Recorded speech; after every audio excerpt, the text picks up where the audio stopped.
You're listening to A Creative Excuse, presented by Echo a Mano. This episode is Bianka Groves. She's a local potter here in Santa Fe. Bianca has been with the gallery pretty much since the beginning. Had a great chat with Bianca about coronavirus and artistic process, and gets a little heavy, but I don't know, kind of the times, I suppose. Mano is still closed, obviously, but everything is online.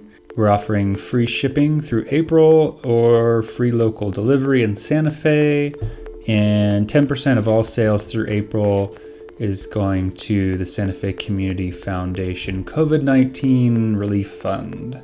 As always, thanks for listening, and make sure to rate, review, and subscribe on Apple Podcasts. Thanks. Hello.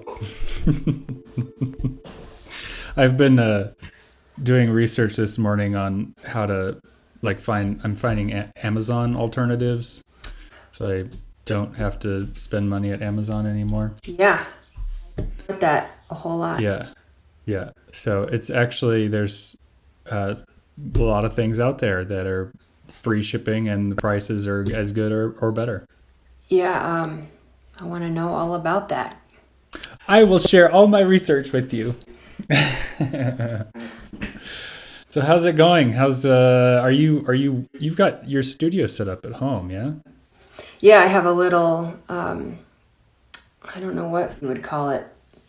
I have a little in my, kind of like the side backyard of my house. It's like I guess maybe like a guest house, but turned studio.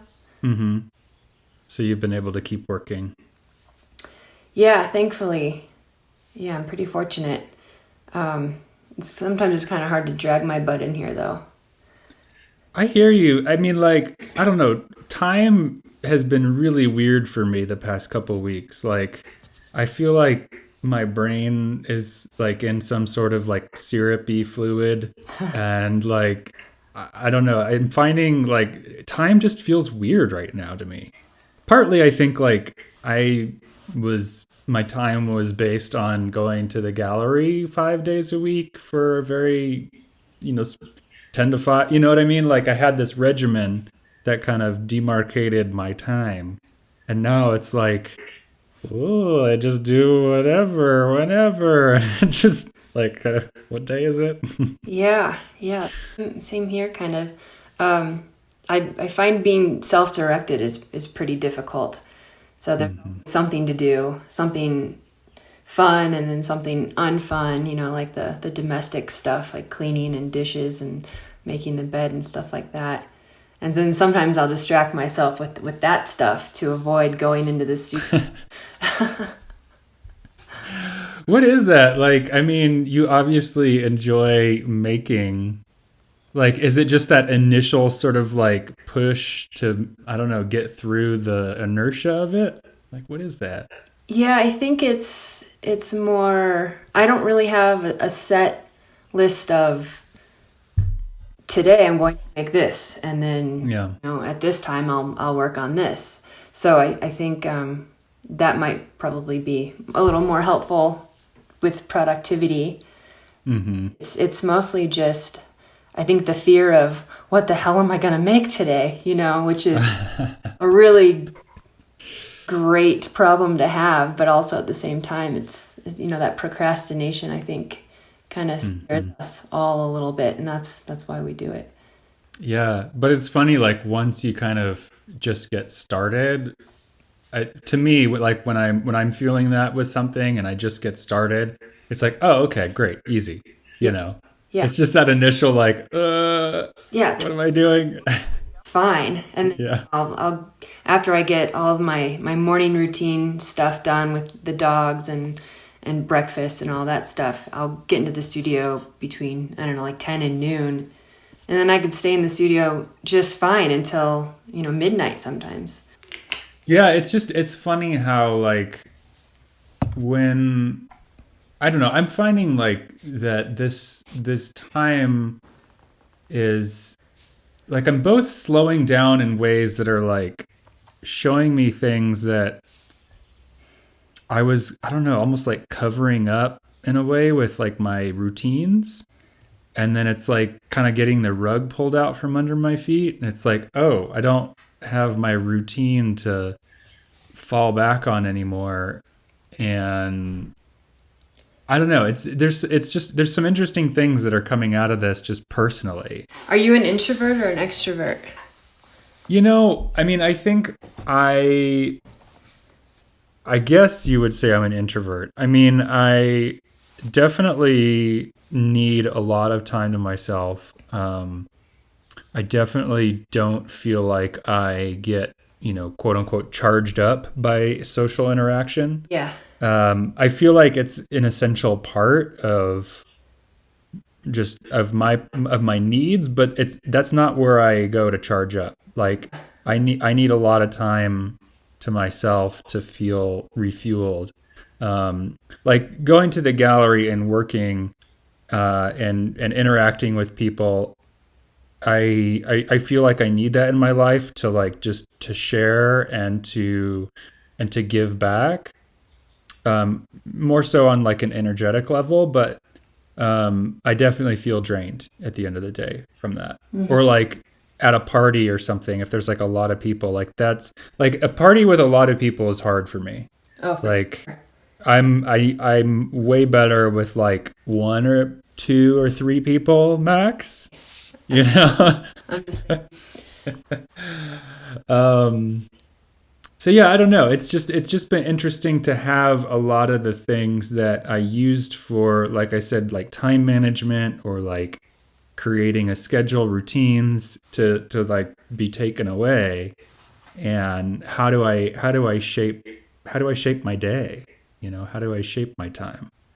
Um, yeah, I don't know. I mean, I in a certain way, like I've really loved it too, to like because so I have like a morning and evening contemplation practice, and like so I've been like spending a lot more time with that, which has felt really good. Um, Hanging out with Kara, that's been really nice. yeah. Do you guys have Um, pets? we have two cats, yeah. Yeah. Yeah, they're locked out of the room right now Oh, because they like to get in front of me at all times. Yeah. So that's been trippy. Do you live by yourself? no, I have a roommate. She and Oh, I, that's right. yeah, we've been friends for, I guess, about almost 13 years, and Yeah. we met in Colorado, and we have two cats, and we have two dogs, and then we have her parents' dog over quite a bit. So I was gonna say, you and Kara should get a puppy or get a dog during this time, because I think that really helps. It helps to keep things moving outside of the house, because I think during a time like this, it might be easier to lounge around because you don't really know what's going on, because you can't go and open the gallery. And so I don't know, it's probably Our cats would not be happy. One of them I think could handle it. The other one would like, I'm gonna kill you. yeah. Like our cat would freak out. That's exactly our cat situation. One of our cats will not walk into it without smacking one of the dogs over the nose, and the other cat just doesn't care. But That's funny. Yeah, I mean, definitely cats make it easy to lounge. Um, so how do you feel like the Corona situation has affected, what are you experiencing these days? How is it shifting your point of view, or what kinds of things are you experiencing with it? I think I'm all across the board with that. I primarily work from home, and I'm a pretty extreme introvert. So the lack of socialization doesn't faze me at all. But some of my most favorite people in the world are hardcore extroverts, and talking with them either via text or FaceTime or just regular phone calls, they're having a really hard time with it, and I'm more I guess I try to put myself in their position, but at the same time, I'm kind of like, as an extroverted, they're, I said a phrase the other day.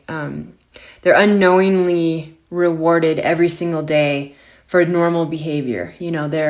They're fine in social situations. Going to the grocery store is easy. Team activities, going to the movie theater, just those normal aspects of everyday life is just so natural to them that they don't even know. But for someone like me, all of those things, even going to the gas station without my dog in the car, it takes a lot of energy to build up to do something like that. And, that's fine. That's something that I've had to accept and just be okay with. And it gets easier, I guess, especially with the dog. But so it's kind of, it's interesting watching other people go through this when it's not their normal everyday life and they're having a really difficult time. So I'm trying to be sympathetic.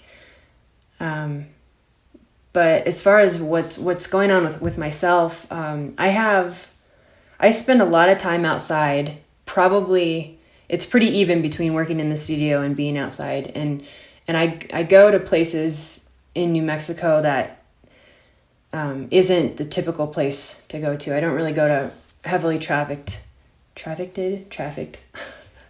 where there's a lot of people. Typically there's no cars where I'm going.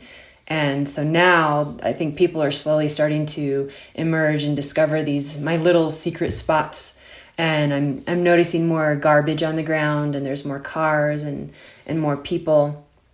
And so that's kind of shifting things a little bit differently than I had my own little personal sanctuaries. So those are being invaded upon, not that I have the right to say that those are my little spots. I had my own little safety blanket spots but I worry a lot about people that I'm close to. I have a lot of friends who are in their 60s and 70s that I'm concerned about. I have a few people in my direct day-to-day life who have immunity compromises or compromisation. I don't know what that's called. What is that called? You got it. That's fine. So I worry about them. But other than that, I don't think it's really affected me a whole lot. Mm-hmm. Mm-hmm. So I feel a little bit more fortunate than other people. Mm-hmm. Yeah, that's interesting. Yeah, I've a lot of the artists that I've talked to, that do spend a lot of time at home working, like in certain ways, the shifts in the day-to-day life aren't a lot. Maybe you have to contend with more anxiety at the grocery store or something, but it's a trippy thing for artists. And so do you have like any annual shows that you go to that have been canceled? I'm sure like the other galleries that you're showing in, they're closed. So in SECA, which is the National Council on Education for the Ceramic Arts, if you're not familiar with that, that's, I would say, probably the biggest ceramics. It's like South by Southwest or Super Bowl of ceramics. And it's in a different city every year. And this year it was supposed to be in Richmond, Virginia. And so that was canceled early on, and which was, a fair amount of income. So that's affected a lot of, if not all, the galleries that I'm pretty much directly involved with, and a lot of artists and a lot of my friends. So that was kind of a bummer, but I think, next year they'll make up for it. And of course all the galleries are closed. They're doing a pretty good job of marketing online stuff. So they're trying to stay loyal to their artists that way. I will say here in Santa Fe,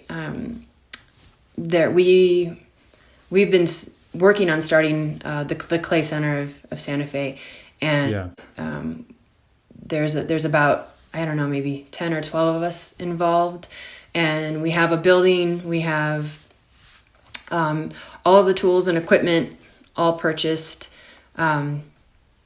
Several tens of thousands of dollars have gone into this already, and I think as far as right now goes, we're still doing construction and remodeling and trying to get that going. And it was planned to have classes start in May, but now I think that's going to be postponed until June.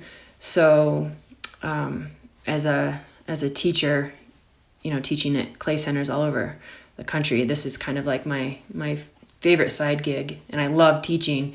So with all the unknowns going on, we don't know when that's going to actually open, and we don't know when classes are going to start. And even if we do get to open and classes are going to be ready to be signed up for, if people will sign up for classes, since all of this is happening, because I think this is going to, for sure, leave a mark on us as far as, how are we going to interact in public, because I think that, initially, the 6 foot perimeter thing was kind of, goofy, but then I went on a hike yesterday, a social distancing hike with my friend Kelsey, and she and I were, we drove separately just to get out in nature. And it was funny because every time I felt like we were getting, closer than 6 feet, she would just kind of naturally step away. So it kind of seems like that's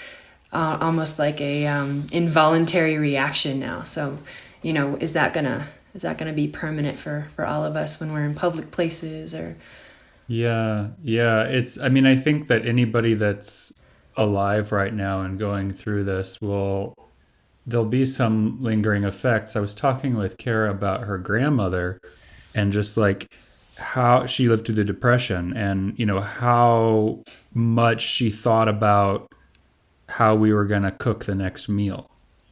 So we'd be like having breakfast, whatever, on a Thanksgiving morning or something, and or not even a holiday, but just like if we were over there, they'd be talking about the next meal while we're eating. Like, okay, what are we going to make? How are we going to, and just like this obsession with like where the next meal's going to come from.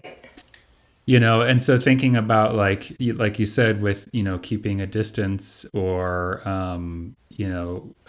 people continue to hoard toilet paper. I don't know. But on the other side of that, Kara already has people calling her wanting to set up massage appointments. Oh, great. You know what I mean? So it's like, I don't know that she's necessarily ready for that yet, but there's people already calling saying, hey, when can I book? Yeah. So I think that once this passes, people will be hungry for personal contact, for intimacy, for physical closeness. Mm-hmm. And at the same time, I think you're right. I mean, it'll be hard to kind of shake that, I don't know, that sense of like there's some sort of danger from being close to somebody, which is kind of unfortunate, because I think that connection and physical intimacy is really important. I agree. So yeah, that's a strange sort of thing to contemplate. Like, what are the sort of individual personal effects of having to like maintain these sorts of boundaries? Yeah. And how quickly we had kind of adapted to it too. Like, even like, it's weird. Like, okay, great. Here we go. 6 feet. Got it. Should we wear a mask? Okay, wear a mask. Okay, close down. All right. Like, I know it's hard for a lot of folks, but like at the same time, like, we're so adaptable. It's kind of crazy. Do you feel like we've adapted to the calm before the storm? Because I kind of feel like it's the worst hasn't come yet. You're probably right. Yeah. I hope I'm not right. I think you're right. I mean, no, I think that, and that's what I think most of the sort of experts are saying, is that like we haven't hit peak infection yet. Like once you start, with the restrictions, you're not necessarily going to see this sort of, I mean, you're dealing with a lot of people that have been infected but are not necessarily showing symptoms yet, so um, and then, I mean, I've been really trying to limit how much news I take in. It's Yeah. So like I don't even know like what's happening in India, where like they tried to put the entire country on lockdown, but you're dealing with like 1.5 billion people, Right. and a lot of folks that don't even have the ability to isolate themselves. Like what's happening there? What's happening in Africa? What's happening in Russia? Like I have no idea. I've been paying a little bit too much attention to some Hmm. things, and not enough in other areas.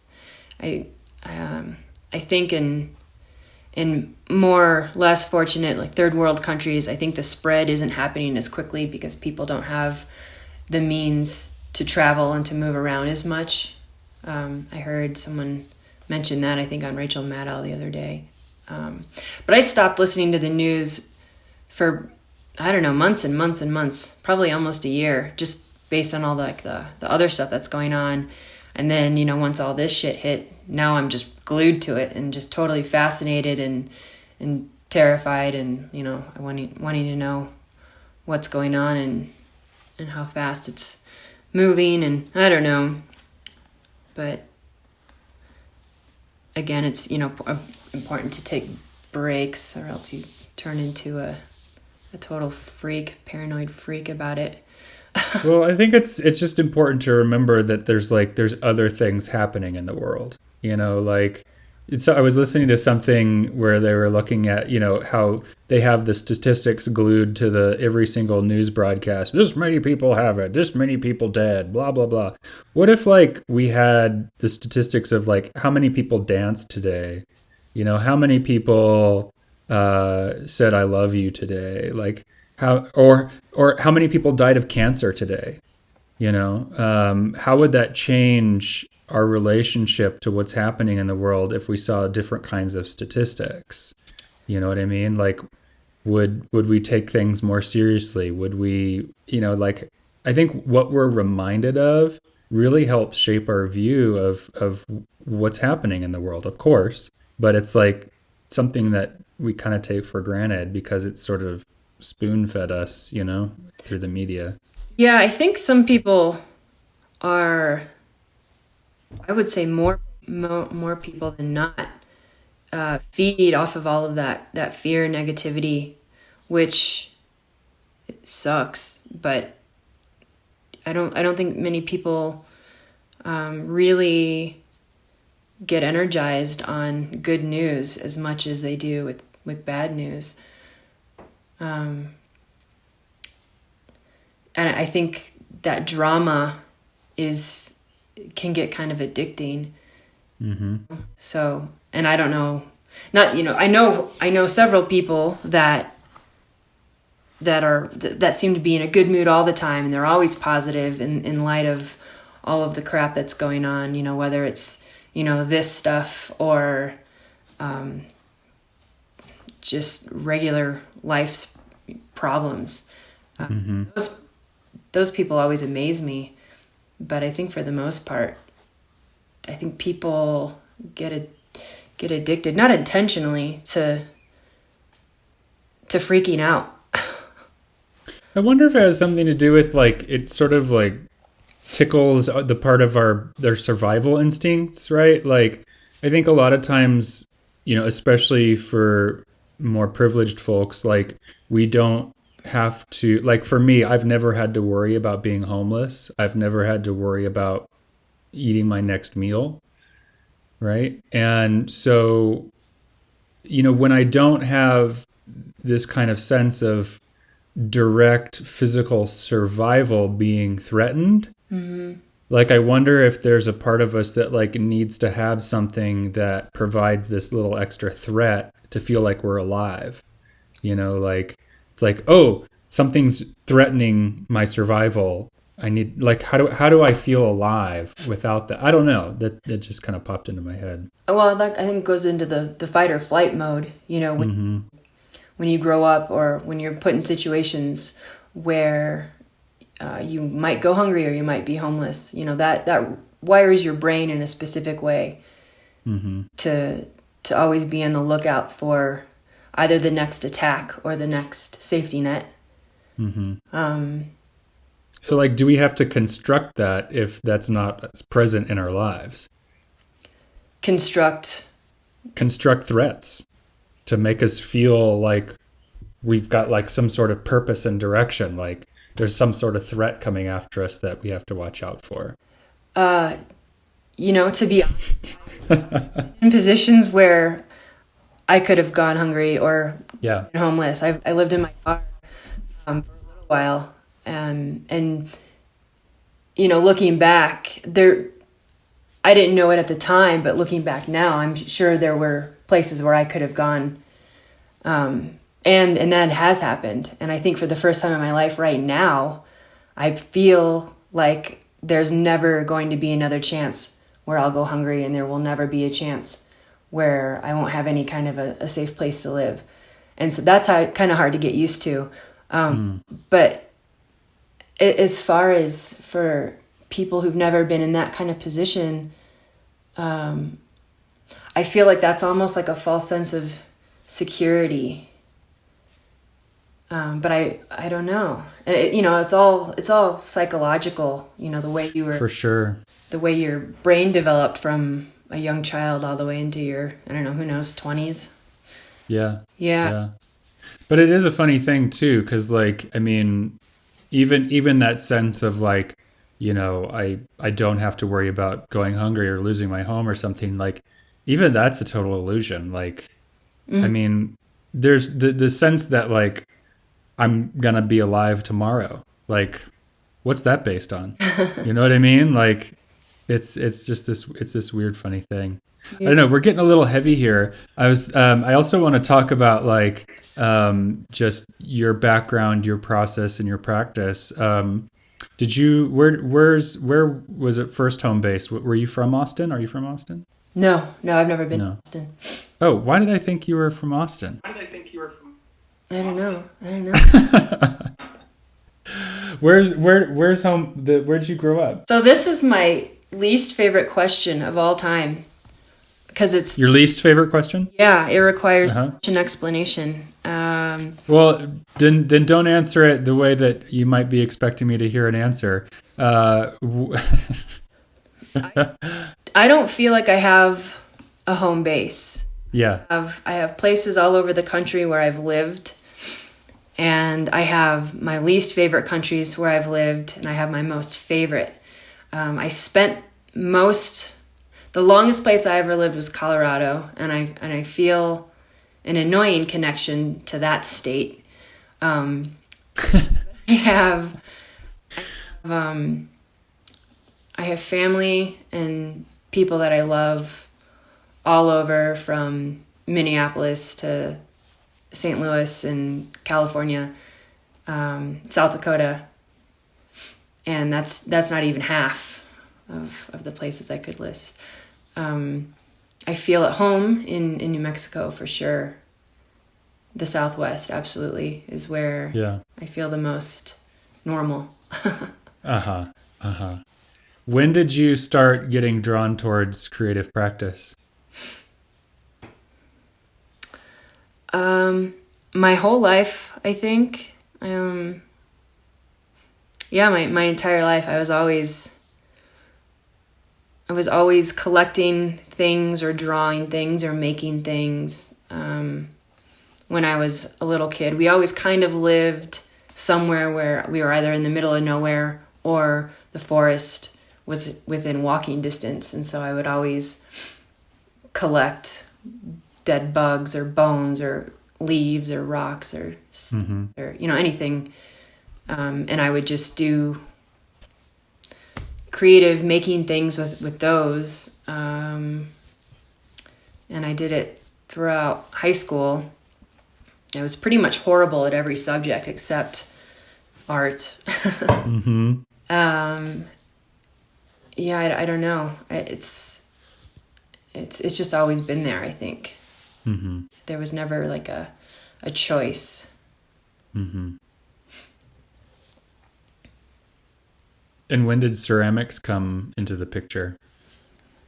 I was about 16, and I think this is a pretty cool story. I was in trouble a lot in high school. I was getting in school suspension or bad grades. And I had a ceramics teacher, and she was not well liked by either other students or the actual school. She was pretty abrasive, but she was also very by the book. And one day she explained to me that she had to follow rules and regulations so much just to keep people off her back. So she just kind of did what she was supposed to do just so they would stay the hell away from her, kind of thing. And when I would get put into in-school suspension, she would come into the room and pull me out of, the 8 hour, the entire school day in school suspension, and pull me into the ceramics room. And she would have me clean or load kilns and unload kilns or mix up glazes and stuff like that. So, and that was awesome. I never cared about cleaning, ceramic studios. To me, it was just good work, and I loved it. And so she just kind of took me under her wing, and it seemed for a while that I was the only person that liked her, minus like 2 or 3 other people. But she did a lot to kind of help me make it through the horrible high school life. It wasn't that bad, but so that stayed with me. After high school, I just kind of took off and just really did whatever I wanted to do. I don't think I worked in ceramics for probably about 5 years after high school. I drove around the country with friends and moved around a lot. And then when I got bored of doing everything that I wanted to do, I decided to go to college, which was something I thought I would never do. And then I went to a community college in Colorado. That was probably the most important impact that it had on my ceramics. The community college had a great teacher. I think he's still there, Lance Timko. And then we had a great ceramics program. The facilities were excellent. But, it was a 2-year school, and I was there for 4 years. And when Lance found out that I had been there at a 2-year school for 4 years, he kind of gave me a bit of shit and said I need to go. And I just happened to move to Washington, D.C., and I went to art school there I graduated early because I had so many other credits. But I finished in 3 years. And then ever since then, I've just been, doing whatever I needed to do to make pots and survive. I lived in Baltimore and Pittsburgh for a little while, and then I was in Minneapolis for 4 years. And that's, I started teaching in Baltimore, and then teaching again in Minneapolis, and then teaching again here in Santa Fe. Yeah, and I think this is it. I think this is where I'll stay. Yeah. Do you feel like teaching informs the work that you make? I think it helps me get motivated to make work, because I love teaching so much, and I'm kind of a stickler about teaching. I kind of like to only teach beginners or intermediates, people who don't really have much clay experience. It's pretty rewarding to watch them, from day one, to watch their struggles, and then to all of a sudden watch them just figure it out and get it. That's huge. And I think it's helped me be a better potter also. After teaching, and then I come home and work in the studio. It's energizing. Yeah. Yeah. That's cool. Yeah, I've never taught classes of any sort, and I don't know what that would look like or what that would be, but it's always something that I've wondered. I think it would challenge me a lot, I think, I feel like it's only been recently where I've started to like get, I don't know if confidence is the right word, but just like, I don't know, a real assurity about what I'm putting out into the world. Um, and that I feel like I don't need to like justify it to anybody, or um, like there's nothing to defend anymore. It just feels like it's what I do and I put it out there, and the people that will resonate with it, and the people that won't. And I feel like it's taken me a while to really come to that place. I'm such like a kind of peacemaker kind of person that like I tend to like moderate like what I say or my behavior to make other people uncomfortable, or to make people comfortable, or at least that's what I've done more in the past anyway. Um, so yeah, I don't know. I think teaching would challenge that a little bit in just like, I don't know, like here's what I have to present. I don't know. I think that what you just listed is kind of the backbone of being a good teacher. I'm pretty confident about my teaching skills, and I think a lot of the times I'm more confident about my teaching skills than I am my making skills. But I think when, as a challenge, what you just said about being a peacemaker, when you have several students in class, and then everyone learns differently. Some people will learn the same as someone else, but for the most part, one problem that could easily I like that word. solved by one solution won't work for another student. So then you have to go in your head and figure out what can you do to that where this student can understand the solution, because the solution for this problem with this student isn't going to be the same for the exact same problem with another person. So that's a fun challenge. And one of the things that I tell my students is that, if I'm telling you to do something with your hands or a method, it's not working, you have to tell me, because there's lots of ways to do one thing. And the way I do it in my own studio might not work for you, when you're sitting down and work. So that that's a kind of like, I don't know, educational empathy. I think that's really important. Yeah, that's to me like that's not the challenge for me in being able, like I feel like I'm in a way like not too empathetic, but like I really hear where people are coming from.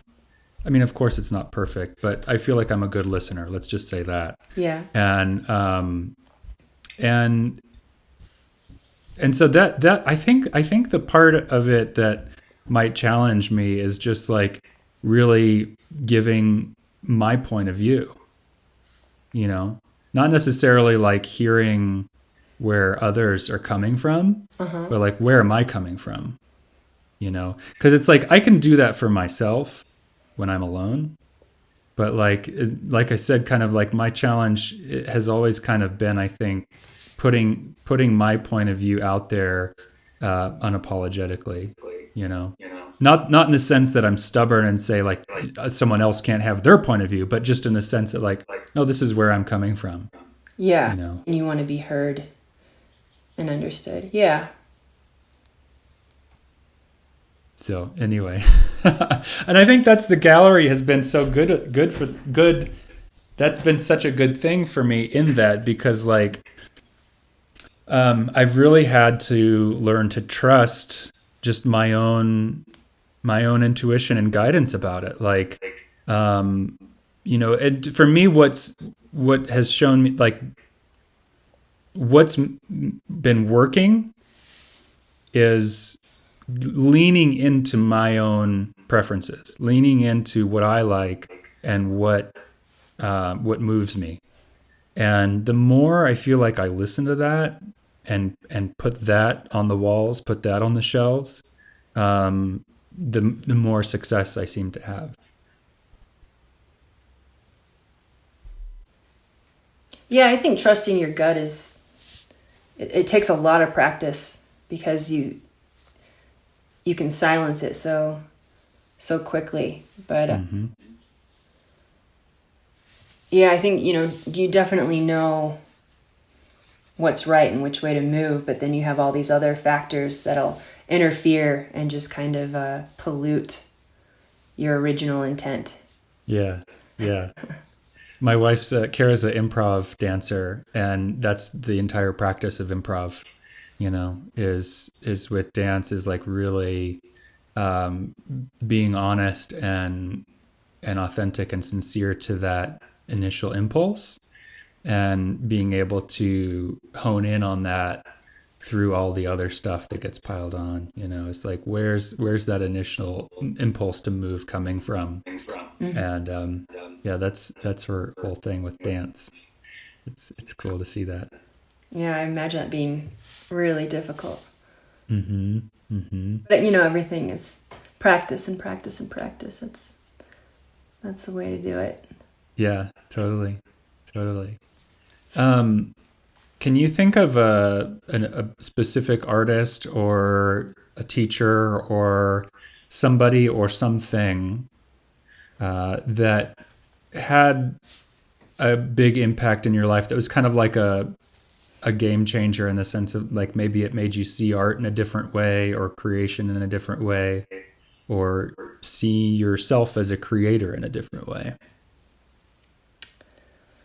Uh, I could list off several people. Uh-huh. I'm so lucky to from a pretty young age to have known so many talented, creative people. And I also have a lot of pretty gnarly life experiences. And I think, paid attention to the life of my parents and my family.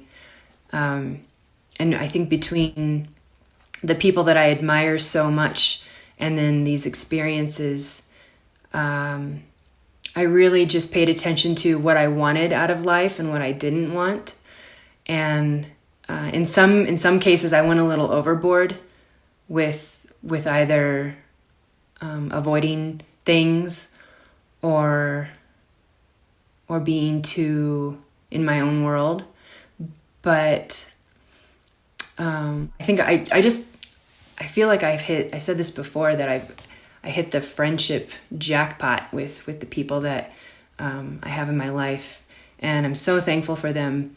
And then I also, along my travels, I've met some really cool people, and I used to be roommates with this photographer named Keith Ledzinski, and I saw the success that he was having with his photography and just his lifestyle choices. And one day he said to me that you just have to keep seeking out creativity no matter what, every day, over and over and over, because the more you seek out creativity, the easier it presents itself, or something like that. And that really stuck with me. And so that's I think, what I try to do the most. I try to find beauty and adventure and in everything every single day.